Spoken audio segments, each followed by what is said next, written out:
Hey Porkies, welcome back.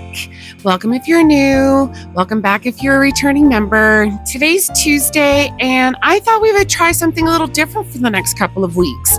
I have a lot of vintage recipes, Betty Crocker, Better Homes and Gardens, some home economic teacher books, some bizarre books from church fairs and things like that. And I thought it'd be fun to go down memory lane and take a look at how things have evolved over the years, what was in fashion through certain decades culinary wise. So we're going to start off with a Betty Crocker one. It's graham cracker squares. According to the recipe, or at least looking at the ingredients, it kind of looks like a weird mishmash of a s'more, or at least an interesting take on it. So we're going to start there and see how it goes. So I hope you guys enjoy this series for the next couple of weeks. If it takes off, I'll keep doing it. If not, we'll try something else. We're here to figure out what we're doing anyway. So without further ado, let's get baking. So the copyright on this thing is 1975, and I did do some research on Dr. Google, and I actually couldn't find anything. I found a couple recipes that were close, but they weren't like this exact recipe. One of them was by Eagle brand, and it had all the same ingredients, it was just put together a little differently. And then one of them was put together the same way, but the ingredients were a little different. So yeah, this particular way and this particular style seems to kind of be lost to time. So we're going to put together a crust for our base with some graham crackers and some nuts and some sugar, and then we're going to pour in some melted butter and bring that together into kind of a doughish kind of thing. You want it to stick together when you press, kind of dry and crumbly, just like that. And then we're gonna go ahead and get a 9x13 dish and butter it down. Butter really did work the best with this. So, yeah, get that all together and preheat your oven to about 350. If your oven runs low, you can do it a little higher, because mine runs low and 375 worked out just fine.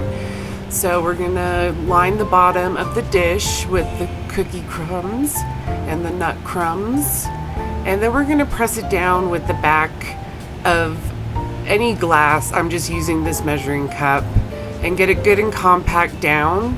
And then we're gonna bake it for about 15 minutes. It's gonna get a little golden, it's gonna look dry, but it holds together really well.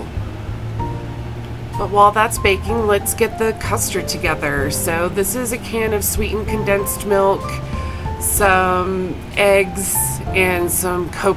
This kind of seems to be the substitute instead of marshmallow for your kind of s'more take on this dish.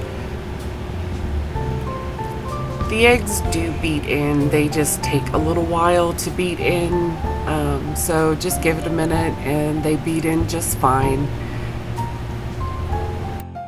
Now at this stage, looking back at the recipe, I had forgotten vanilla, so we'll see if that affects the taste at all and whether it really would help or not. So we're gonna add about 2 cups of coconut. It's just shy of a 7-ounce bag. It's loose enough that if you wanted to put in all 7 ounces, it probably wouldn't be a problem.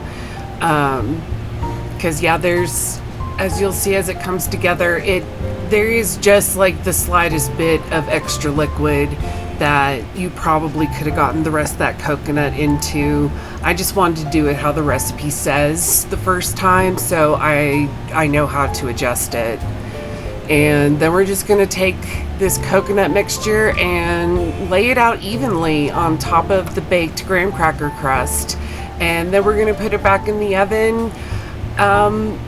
The recipe says about 25 minutes. I gave mine closer to about 35 because I like a more hard custard. So it just wasn't to that pumpkin pie jiggly. So about there is where you probably want to pull it out. This is a bigger bag than what the recipe called for, so we measured out 12 ounces and sprinkled them on top. And we're gonna get these all nice and melted because that's where the magic is. Knowing how this turned out, I'd probably add just a scotch more chocolate so the layer was a bit more even. Or learn how to sprinkle them out better. It kind of puffed up and it was hard to get things into places evenly. Even without any baking powder, it still puffed up just a bit. So we're gonna put this in the oven and let it melt. I'm gonna go ahead and show this. The recipe said 3 to 5 minutes. This is what you're getting after 3 to 5 minutes. I mean, you could force it, but I wasn't doing that. I just went ahead and gave up and put it back in the oven for a few more minutes to let it just get a little more melty. And as you can see here, it was a lot better. But like I said, maybe just a little more chocolate because that one side just isn't as chocolatey as the rest of it. So, but it was pretty simple and pretty easy. And now we're going to let it cool. It keeps in the refrigerator for about 2 weeks, and cut them into small pieces, very small pieces.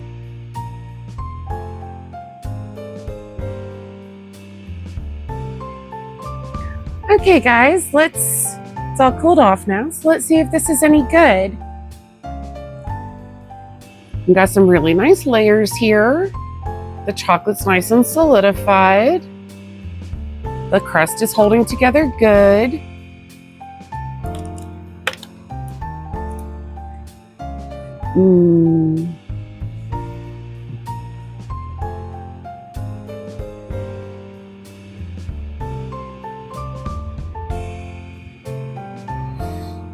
This is a fun, playful take on a s'more.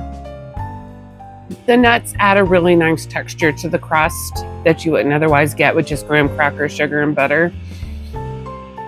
The coconut is a really good addition to a s'more type object. And when you're not wanting to do marshmallow, I can see how this really simple custard mix would really get you there.